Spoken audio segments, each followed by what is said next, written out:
Respectfully, I'm challenging the jurisdiction. Ballard, you may pursue whatever appellate rights you wish to pursue. You cannot make a ruling over something that you don't know. I'm sorry, Miss Ballard. I mean, ma'am, I object. I object. I'm not going to call your case formally right now. Right now, what I'm looking for is how long do you think that it will take to present what you want to present to the court today?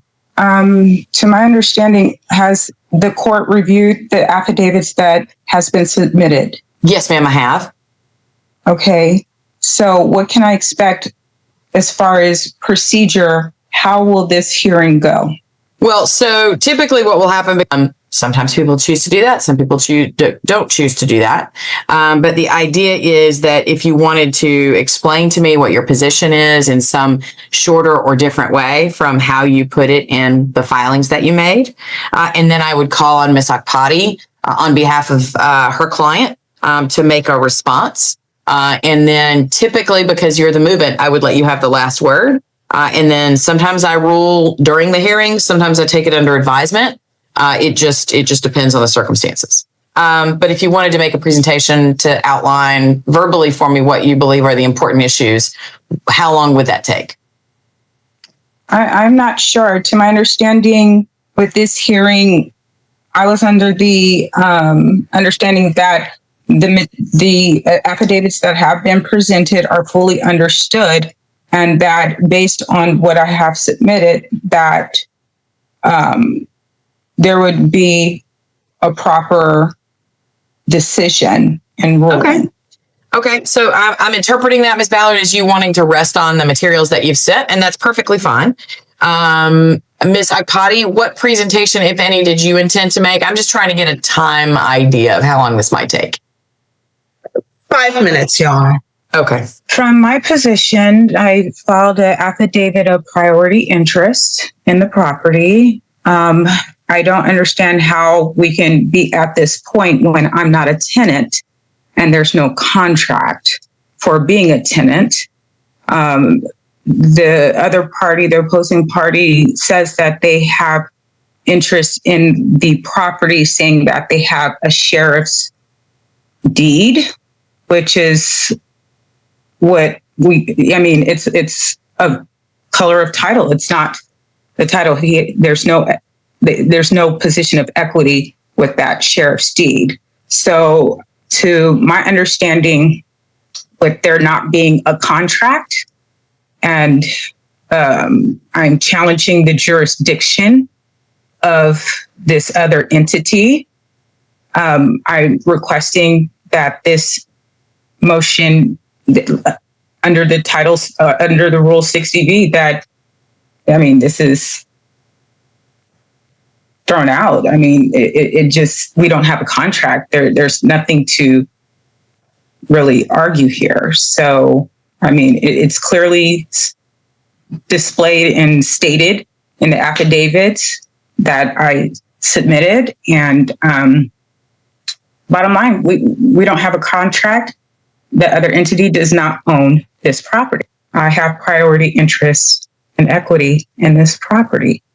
Part of the order that was entered against you, which you are challenging here, right? The magistrate judge's, the purpose of this action is because the magistrate judge entered an order that said that you were not entitled to possession, and that, and you're challenging that order. And I understand that part. But part of the order also requires that for you to challenge it, you're required to make some payments into the registry of the court. And my looking at the system, I don't see that any payments have been made. I think that that's part of Ms. Akpati's argument in a brief that she filed a couple of days ago, that you have not made a payment into the registry of the court to preserve your appeal rights. Can you tell me about that? If you have made a payment and maybe I just don't have it in my system, or if you haven't made a payment, can you tell me the basis for that?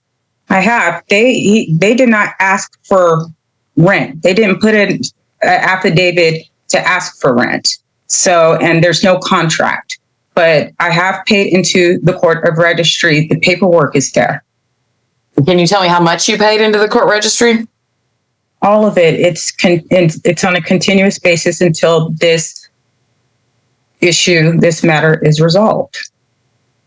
The last month and the remaining balance, everything is in compliance with the order from Magistrate Judge Brooks. Ms. Akpati?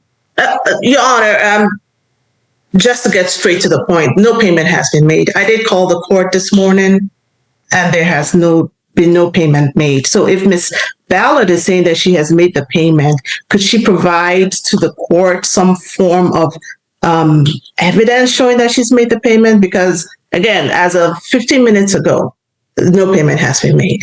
I'm happy to follow up with the court because sometimes the clerk gets a little bit behind, but do you have any documentation regarding when you made those payments or the amount of the payment? It was a couple weeks ago when I filed it into the court of registry. Okay, what did you file? Did you file like a proof of payment, or what did you file? It is basically a money order. Actually, that's not correct. So the file indicates, Ms. Ballard, the file indicates that you submitted an affidavit of poverty, and that poverty affidavit was granted for the filing fee. So you didn't have to pay a filing fee to be able to open this case. Respectfully, I tendered a payment in the magistrate court. Right. I'm not questioning, Ms. Ballard, that you did. What I'm saying is I need some documentation of that payment because there's no such payment reflected in the magistrate court. According to law, I tendered the payment, and I don't know if there's some type of mix-up between both courts, but I followed it in both courts. The tender payment is there respectfully. Otherwise, I would not have been able. They even said this has to be satisfied in order to get a new case number for this appeal.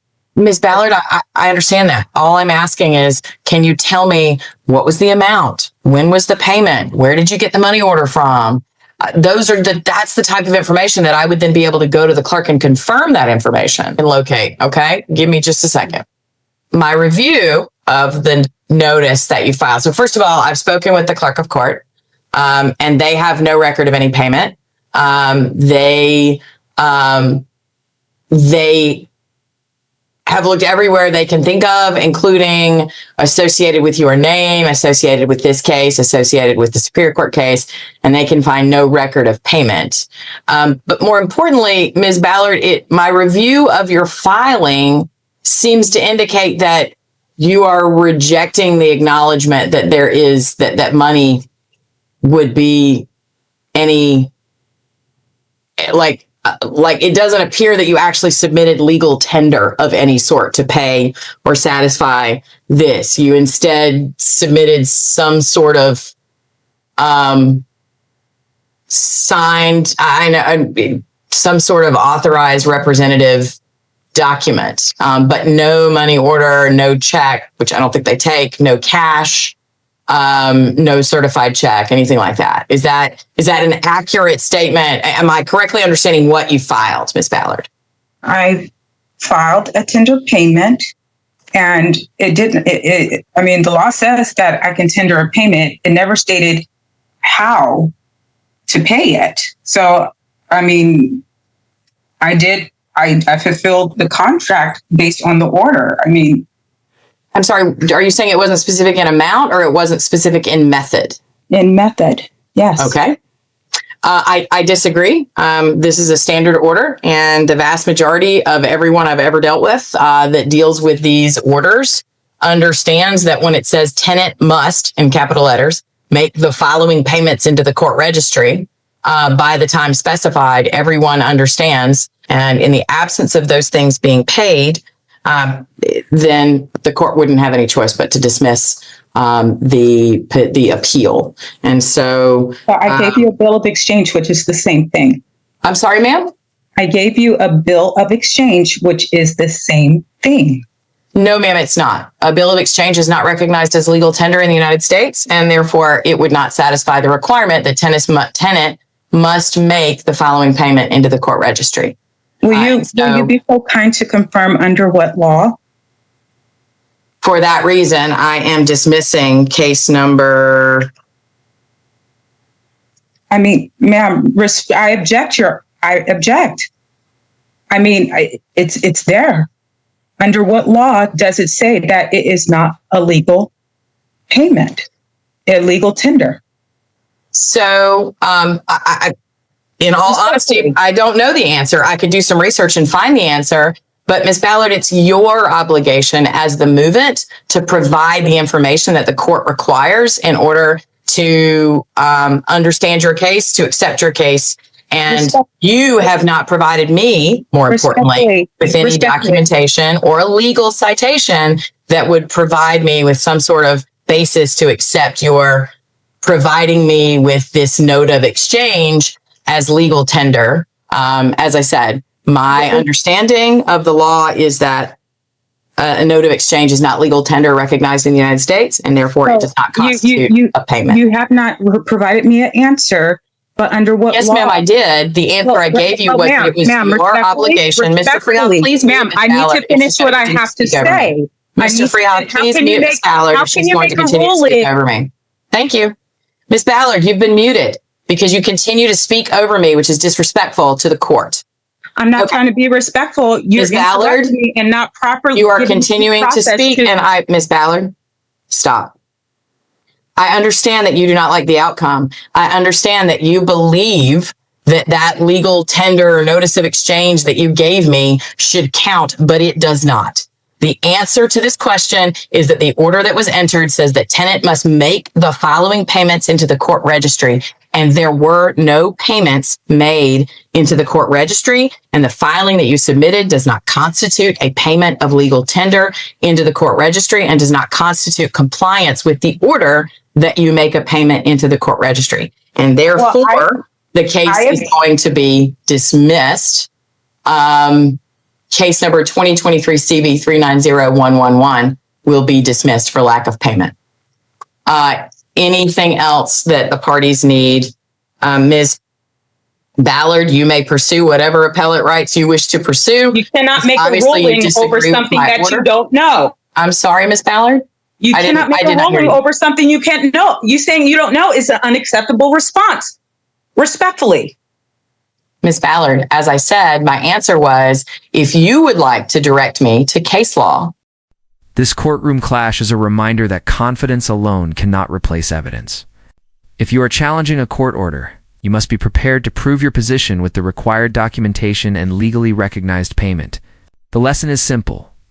Understand the rules, bring the evidence, and respect the courtroom process even when you strongly disagree with the ruling.